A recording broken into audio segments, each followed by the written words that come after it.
বিশ্ব ফুটবলের নতুন প্রজন্মের সবচেয়ে আলোকিত নাম এখন লামিনে ইয়ামাল। স্পেনের এই বিস্ময় বালককে অনেকেই লিওনেল মেসির উত্তরসূরি হিসেবে দেখছেন, কিন্তু বিশ্বকাপের মঞ্চে দাঁড়িয়ে নিজের ফুটবল দর্শন স্পষ্ট করে দিলেন ইয়ামাল। মেসিকে সর্বকালের সেরা ফুটবলার হিসেবে স্বীকৃতি দিয়েছেন তিনি, তবে নিজের অনুপ্রেরণার জায়গায় রেখেছেন ব্রাজিলিয়ান সুপারস্টার নেইমারকে।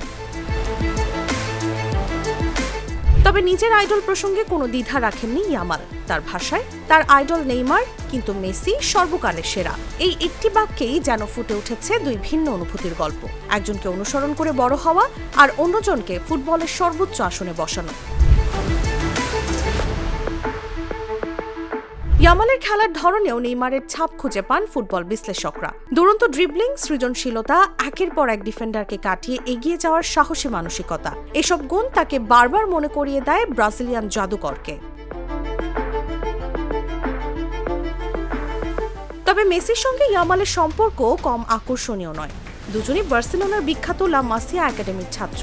দুজনই ক্লাবটির 10 নম্বর জার্সি গায়ে তুলেছেন। আর 2007 সালে তোলা সেই ভাইরাল ছবিতে শিশু ইয়ামালকে কোলে নিয়ে থাকা মেসির ছবি এখন যেন বিশ্ব ফুটবলের এক প্রজন্ম থেকে আরেক প্রজন্মে ব্যাটন হস্তান্তরের প্রতীক। যদিও চলতি বিশ্বকাপে এখনও নিজের সেরাটা দেখাতে পারেননি ইয়ামাল, ফলে স্পেনের এই তরুণ তারকার সামনে এখন একটাই চ্যালেঞ্জ, প্রত্যাশার ভার সামলে বিশ্বকাপের মঞ্চে নিজের নামকে আরও উজ্জ্বল করে তোলা। নিউজ ডেস্ক, জাগো নিউজ।